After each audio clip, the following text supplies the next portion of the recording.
Woke up this morning feeling like a little bit,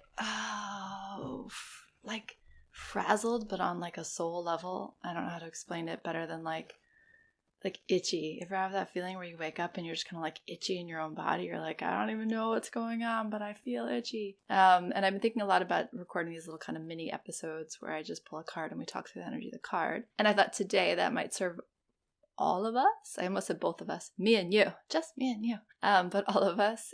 I listened to this amazing podcast, Krista Tippett on Being. I mean, she's like my dream. I just love her so much. I love her interviews. And she did this incredible interview with Rick Rubin. I think he's the founder of Def Jam Records, but he just wrote a book on creativity. And I'm telling you, it like every word of that episode is gold. So if you need a little encouragement, I encourage you to pop over to wherever you listen to podcasts and listen to that one. Okay, so what I did was pulled a card for us. What do we need in this moment? What do we need to remember, understand, know? And Wheel of Fortune popped up. Wheel of Fortune, number 10 in the tarot. 1 and 0 together. So we look at the numerology of a card, right? Like that's usually where I begin. I just kind of feel into the energy of 1 and 0. Me and the divine, me and God, me and source. What are we making together? What are we creating together? And for the Wheel of Fortune to come up in response to like just the way I was feeling, so take it or leave it, whether it resonates for you, is kind of this reflection that the sense of disorientation, the sense of itchiness is right and good and okay, and kind of like, yeah, I get it, like an I get it from the universe in terms of feeling unsure, feeling a little destabilized. I was talking to Nina last night and I was saying like, I'm losing track of time. And Mikkel was like, oh yeah, because we're getting older. And maybe that's the case, maybe, but it doesn't feel quite like that. It feels like I keep thinking it's later in April than it is. So when I just actually went to record this, I thought it was April 23rd, which doesn't make any sense. And I sometimes earlier in the week was feeling like it was the fall, maybe because of the way the weather was changing. And it doesn't feel scary, disorienting. It just feels like out of time. And I think that we're in these like major transits. We're in the pre-eclipse, pre-retrograde season. So it makes sense. Like we are being lifted and moved and the world is shuffling and the earth and our entire kind of cosmos is making this adjustment. Like I just had this thought of like the earth going to the chiropractor. Like this adjustment to our beings. And I think that we're feeling it individually and we're definitely feeling it collectively. And so the Wheel of Fortune is like, it's okay if some days you feel particularly out of sorts. It's okay if sometimes you feel a confusion between what your spirit is experiencing and what your body is experiencing. It's a disorientation in service to our evolution, in service to experiencing this world in a new way. And maybe that's, just what's happening in my own life. But my instincts are that when these things come through, there is someone else who is also experiencing this. So if any part of you is feeling, I don't know why itchy, because it's not like a physical itchy, but that's the word that keeps coming through, is like kind of this soul itchiness, spirit itchiness. If you're feeling that, I just want you to know that the universe is sending you back a yes. Yeah, that makes sense. That makes sense that you feel that way. Wheel of Fortune is always a turn of the karmic wheel. It's a turn, an evolution, a shifting in the way it was to the way that it is now and the way that it's becoming. And 1 is you. It's the magician in you. It's the alchemist in you. It's the part of you that is source, is the universe experiencing itself, however that looks in your life, is your medicine, is this idea that you are here to be yourself fully, And when you are that, like, it's just, the experience of life is so beyond what we can really imagine, so beyond what we've been told is possible. So it's the place of manifestation. It's the place of connection. It's the place of as above, so below. And 0 is full energy, but more importantly, 0 is spirit's protection. So when a 0 comes up in numerology, when a 0 comes up in tarot, we say that, God or spirit or source has wrapped itself around you. Great Apuchin, eagle condor has wrapped its wings around you. And there's this feeling that whatever you do, wherever you're journeying, whatever you are metabolizing or getting to know or transforming in your life, whatever you're seeking, that you are not doing it alone, that spirit, God, source is wrapped around you in this. And there's a sense of protection that comes from that. And I think that, in my belief system, we are always protected. Sometimes we feel that feels like kind of more at a distance. And sometimes we need that reminder of like, no, like you really aren't doing this alone. You really are wrapped in and with source and all things. So Wheel of Fortune, turn of the wheel, karmic changes. What they say is the wheel always turns in your favor.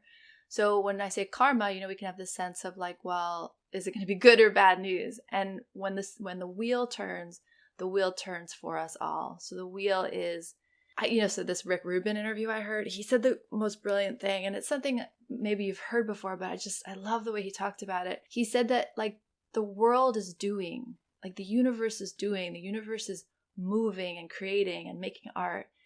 And we, like our job as the artist is to be in a state where we can feel that and touch that and dance with that and maybe create from that place, maybe kind of draw from the river of creation into form. And he used the example of like, you have this great idea for a novel and you don't write it, but then a few months later you see that same story like published by someone else. He's like, it's just this great, he doesn't say this, but what I felt in that is like, there's this great humility in the fact that like things want to take shape. There are energies that want to emerge and become and present themselves into form. And as an artist, it's our job to be like, okay, I have that feeling that it's my job to kind of meet the world from this place and create in this energy. And there's just such a humility and like, all I have to do is be ready. Like all I have to do is prepare myself to pay attention and to use my tools as I can, like invoke my medicine as I can. Wheel of Fortune is always turning in our favor. And what I felt and why I bring that Rick Rubin quote or like discussion into this is like the wheel is turning and things are shifting. Things want to come. I mean, I think of what just happened in Tennessee, like the way that how shocking it was that those representatives were expelled from the House and how defeating that felt, for me, like how deflating that felt in terms of like our democracy, our beautiful experiment, what's happening. And then the fact that they got reinstated and how quickly that wheel turned, right? That message, that idea, that energy wants to be here in the world, wants to present itself to us. So the wheel always turns in our favor. And that doesn't mean that life isn't difficult. That doesn't mean we don't suffer. That doesn't mean that we don't encounter difficult times. But to what end? So what can be born? So what can emerge? Just feeling into this energy of Wheel of Fortune, like it's okay if it's uncomfortable. It's okay if it's itchy. It's okay if it's disorienting. And I had this sand painting and I went and worked with the sand painting. And what it caused me to do was look up at this beautiful cherry blossom tree from the base of the trunk. And honestly, that's all I needed. I just needed that shift in perspective to like see the world and be kind of in this like, place. And then to be on the earth and look up and see the sunlight coming through this like cascading weeping cherry. And I was like, right, I just need to change my perspective. I just need to sit still for a moment. So that's what the wheel offers you. Like it's the sense of propulsion, the sense of movement. Sometimes we need to reground through that. And sometimes our spirits and our bodies have this kind of disharmony as they're both trying to find their new footing in a new way. It also says to me, the Wheel of Fortune, that things aren't settled. So what would I recommend? I would recommend you not make decisions. I would recommend you don't make binding decisions. I would recommend that you feel into the energy, that you reground, and that anything that feels not totally resolved, not totally at peace, not totally ripe for the plucking, you let it be. You let it be and see how the wheel turns, see what the world is actually trying to say, and when do you step in, and when do you just kind of observe. And the Wheel of Fortune is saying like things are in motion.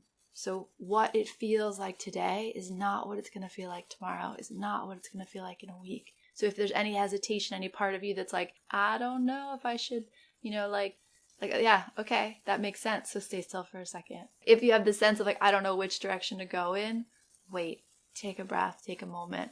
And we talked about this. I talked about this on that, like protecting your energy podcast. But that idea of take a breath, allow yourself the space of one full breath and see what needs to happen then. But when we move from this place of reactivity, like the Wheel of Fortune and reactivity are not a great vibe, like not a great mix, because that's just too much motion and too much of our ego, our idea of what should happen. This is another thing that's been coming up a lot, and I will just say it briefly here. Part of the evolution that we're in, this evolutionary moment that we're in, is that we're actually becoming really clear about the distance between the way it was supposed to be, the way we thought it should be, and whatever that narrative is for you in your life. Like, there is an idea of how you thought it would be, wherever you are, whatever moment, whatever frame of life you're in. There, you did have this like kind of fantasy, beautiful fantasy narrative dream of what it was supposed to be like, how it should have been. And it's not necessarily where you find yourself. I hope in some dimensions you do. I hope in some dimensions this is exactly everything I dreamed it would be. But in the places where it's not, and the places where kind of grief lives, frustration lives, anger lives, resentment lives, it lives in that space of, well, I thought it was supposed to be different.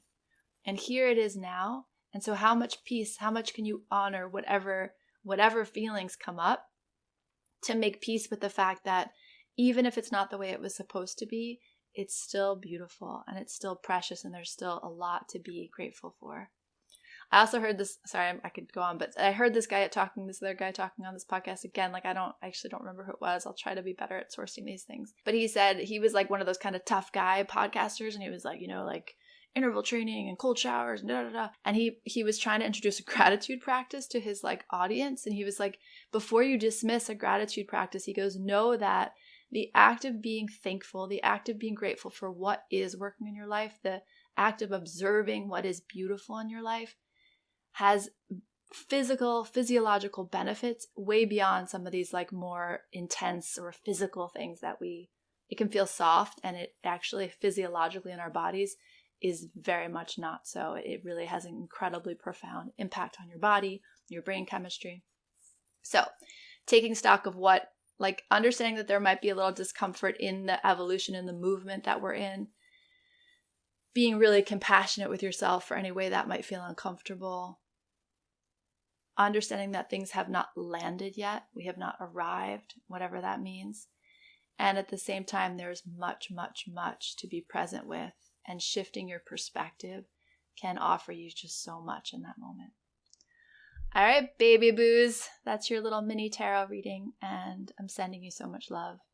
May there be a little more groundedness, a little more gratitude, a little more love, and a little more light in your life today. Big, big hugs. Bye.